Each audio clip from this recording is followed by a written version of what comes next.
मैं मुस्लिम काफ की सियासत के हवाले से तो आपसे सवाल करूंगा, लेकिन सबसे पहले हामिद खान साहब बड़े आपके करीबी समझे जाते हैं, पाकिस्तान तहरीक इंसाफ में आपका उनका बड़ा साथ रहा है, पार्टी में यही इमेज भी था कि आप दोनों बड़े करीब हैं। उन्होंने बड़ा एक हैरानकुन बयान दिया कि नवाज शरीफ साहब की जो सज़ा हुई थी, जो नाअहली की सज़ा हुई थी, ये फैसला एक्चुअली पहले कहीं और ही तय हो चुका था, अदालत ने सिर्फ इसको अनाउंस किया है। जब आप तहरीक इंसाफ में थे, ये नॉलेज थी उस वक्त पार्टी के रहनुमाओं में कि एक्चुअली ये सब कुछ पहले से ही फिक्स हुआ है? देखिए, उस वक्त ये बात तो लोगों की समझ में आती थी कि जो ये कहना कि जी बेटे से तनख्वाह नहीं ली और उस पे किसी को कन्विक्ट कर देना और ताहयात नाहल करार दे देना, वो उस वक्त भी समझ से बाहर था, तो आज भी समझ से बाहर है। तो फैसला कहाँ हुआ था, किसने किया था, कौन कौन इसमें इन्वॉल्व था, तो लीगल प्रोफेशन से चूँकि हामिद खान साहब मेरे लिए बहुत ही काबिल एहतराम हैं, तो मैं इसमें कोई चीज़ जो है इजाफा नहीं कर सकता, क्योंकि मेरे इल्म में कोई ऐसी बात नहीं है। चलें, लेट्स मूव फॉरवर्ड। ज़रा दुबई की तरफ चलते हैं। बड़ी मीटिंग्स हुई वहाँ पे, पाकिस्तान पीपल्स पार्टी की हुई, नून लीग की भी, नून लीग वहाँ पे मौजूद थी, इस्तेकाम पाकिस्तान पार्टी से ओन चौधरी भी वहाँ पर पहुँचे हुए थे। काफ़ी हद तक मुशावरत हो रही है सीट एडजस्टमेंट्स की। आप लोगों की अब तक काफ लीग की क्या कोई गुफ्तगू हुई है इस सारे प्रोसेस के हवाले से, सीट एडजस्टमेंट्स के हवाले से? नहीं, जहाँ तक मुझे इल्म है कि सीट एडजस्टमेंट के हवाले से हमारी कोई बात नहीं हुई है, लेकिन जहाँ तक मुज़ाकरात का ताल्लुक़ है, जो दुबई में मीटिंग्स का ताल्लुक़ है, उसमें हमारी पार्टी के लोग जो हैं वो शामिल नहीं थे। अच्छा, दैट इज़ स्ट्रेंज चॉइस, क्योंकि अब तो ज़ाहिर बात है इंतखाबात का टाइम जो है वो काफ़ी करीब आ रहा है और मुख्तलिफ जमातें आपस में ऑप्शन डिस्कस कर रही हैं। तो मुस्लिम काफ जो है वो आने वाले इलेक्शन में किस पार्टी से सीट एडजस्टमेंट करने का इरादा रखती है? देखें, अभी कुछ भी कहना कबल अज़ वक्त है। मेरे ख्याल में जब इलेक्शंस जो हैं कॉल होंगे तो उसके बाद यकीनी तौर पर हमारे भी मुज़ाकरात जो हैं वो तमाम पार्टियों के साथ होंगे, और मैं कोई भी चीज़ रूल आउट नहीं करना चाहता, इसलिए कि वक्त के साथ साथ और हमारे जो दोस्त हैं पार्टी के अंदर या हमारी जो एग्जीक्यूटिव कमेटी है, वही फ़ैसले जो हैं इंशाअल्लाह मुशावरत के साथ किए जाएंगे। अच्छा, चलें, आपने चूँकि मुशावरत की बात की, ज़ाहिर बात है आप पार्टी के चीफ ऑर्गेनाइज़र हैं, आपकी पार्टी का इस वक्त एक टोटल फोकस लग रहा है कि किसी तरह चौधरी शुजात हुसैन साहब 3 दफ़ा जाके मिल चुके हैं परवेज़ इलाही साहब से। लग ये रहा है कि इस वक्त प्राइम कंसर्न ये है कि किसी तरह परवेज़ इलाही साहब को पार्टी के अंदर वापस लाया जाए। तो यही इसी तरह ही है, एक 1 पॉइंट एजेंडे के ऊपर इस वक्त पार्टी फोकस कर रही है कि किसी तरह परवेज़ इलाही साहब वापस आ जाए। देखिए, पार्टी के अंदर किसी किस्म की भी इस इशू पे कोई डिस्कशन जो है वो नहीं हुई है, ना ही हमें ये पता है कि परवेज़ इलाही साहब को पार्टी में आने की दावत दी गई है, और ना ही ये हमारे इल्म में ये बात है कि उन्होंने रज़ामंदी ज़ाहिर की है या नहीं की है। और दूसरा, मेरा ख्याल है आप अप्रिशिएट करेंगे और पाकिस्तान के अवाम भी अप्रिशिएट करेंगे कि ये मेरे लिए और दूसरे पार्टी के लोगों के लिए ये बात ठीक नहीं है कि वो अपनी फैमिली के मेंबर को प्रिजन में मिलने के लिए जाएं और हम उनसे ये सवाल करें कि आपकी वहाँ पर किस टॉपिक पे बात हुई थी, सियासी बात हुई थी या ख़ानदानी बातें हुई थी। तो ना हमने ये बात चौधरी शुजात हुसैन से या सालिक से पूछी है, और ना ही उन्होंने हमें अपनी जो वहाँ पर कन्वर्सेशन हुई है उस बारे में आगाह किया है। बल्कि मैं अभी थोड़ी देर पहले चौधरी शुजात हुसैन से और सालिक हुसैन से पार्टी के इश्यूज़ पे, पार्टी में जो नॉमिनेशंस हो रही हैं उसके हवाले से मीटिंग थी, और उसमें हमारी कोई डिस्कशन जो है इन मुलाकातों के हवाले से नहीं हुई है। अच्छा, चलो चौधरी साहब आगे चलते हैं। ये बताइएगा, ज़ाहिर बात है अब इस हुकूमत का टाइम जो है वो थोड़ा ही रह गया है, और वज़ीर आज़म जो है वो मुख्तलिफ मतलब अपनी इत्तेहादियों के साथ कंसल्टेशंस वगैरह भी कर रहे हैं। तो इंतखाबात की डेट्स के हवाले से इस सिलसिले में आपकी पार्टी से कोई हुई है मीटिंग, कोई मुशावरत हुई है वज़ीर आज़म की जानिब से?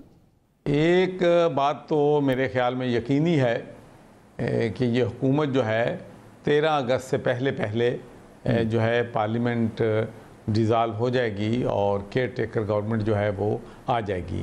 इस बारे में तो जो मेरी मालूमात हैं इसमें तकरीबन फ़ैसला जो है हो चुका है।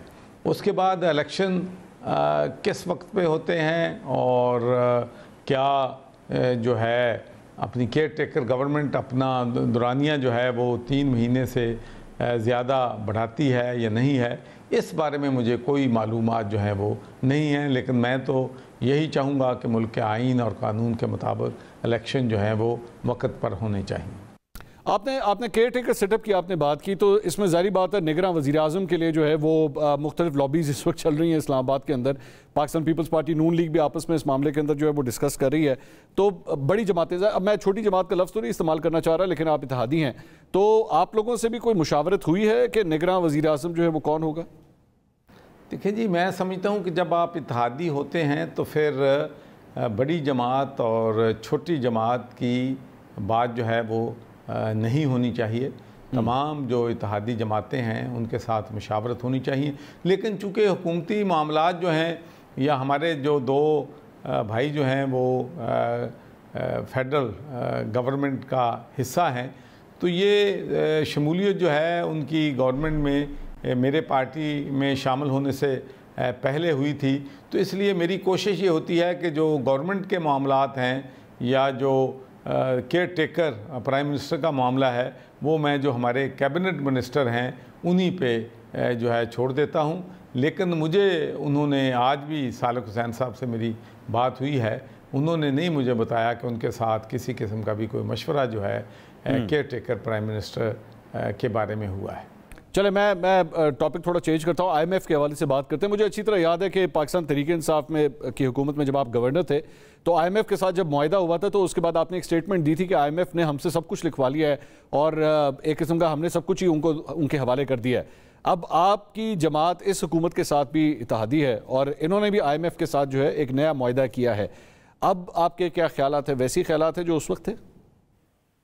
देखिए, मेरी राय उस वक्त तो यकीनी तौर पर थी कि जब वो नेगोशिएशन जो है IMF के साथ हो रही थी, तो जब भी आप किसी मुल्क के पास कर्ज़ लेने के लिए जाते हैं या IMF के पास जाते हैं तो उनकी कड़ी शराइत जो हैं होती हैं। लेकिन अब जो सूरत हाल है, मैं समझता हूँ कि पाकिस्तान के पास अब कोई और ऑप्शन नहीं थी। मैंने ये पहली कौम देखी है कि जिसके लोग $3 बिलियन कर्जा लेने पे खुशियां मना रहे हैं कि बड़ी हमारी फतह जो है जैसे हो गई है। तो भाई ये जो कर्ज़े हैं और कर्ज़ों के साथ जो शराइत हैं, ये महंगाई का एक बहुत बड़ा तूफ़ान पाकिस्तान में आने वाला है, जिसकी बदकिस्मती से जो प्राइस है वो पाकिस्तान का गरीब आवाम जो है वो पे करेगा, अशराफिया पे नहीं करेगी। तो गरीब आवाम पहले ही 2 वक्त की उनको रोटी नहीं मिल गई, वो महंगाई के बोझ पे पिस गए हैं। तो अब और महंगाई जो है उनको बदकिस्मती से सहनी पड़ेगी। और उसके अलावा कोई मुल्क भी हाई टैक्सेशन पे और हाई इंटरेस्ट रेट पे मैंने कोई मुल्क भी जो है वो तरक्की करते नहीं देखा, इंडस्ट्री को ग्रो करते नहीं देखा। मुझे आप बताएं कि जब 22% जो है बेस रेट होगा, जो कि IMF के कहने पे हुआ है, तो मुझे बताएं कि कौन सा बिजनेसमैन है जो इन हालात में कर्ज लेना अफोर्ड कर सकता है या रेट ऑफ इंटरेस्ट देना अफोर्ड कर सकता है। यही वजह है कि हमारे कारखाने, हमारी बिजनेसेस जो हैं वो बंद हो रही हैं और मुल्क को नाकाबिले तलाफ़ी नुकसान जो है वो पहुंच रहा है। देखिए, मंसूर हुकूमत कोई भी हो, लेकिन बदकिस्मती से पाकिस्तान में करप्शन, किकबैक्स और कमीशन जो है वो किसी भी दौर में ख़त्म जो है वो नहीं होता। तो हमें 100% ट्रांसपेरेंसी लेके आनी पड़ेगी। और जो करप्शन हमारे मुल्क में कैंसर बन गई है, इस कैंसर को काट कर बाहर फेंकना पड़ेगा और तभी ये मुल्क के अवाम जो हैं सुख का सांस ले सकते हैं और हम एक पाकिस्तान को बावकार मुल्क और प्रॉस्परस मुल्क जो लोगों के भीख ना मांगता फिरे, अगर हमने इसको वो मुल्क बनाना है। बहुत बहुत शुक्रिया। साबिक गवर्नर पंजाब और मुस्लिम लीग काफ के सीनियर रहनुमा चौधरी सरवर साहब अपने ख्यालात का इजहार कर रहे थे।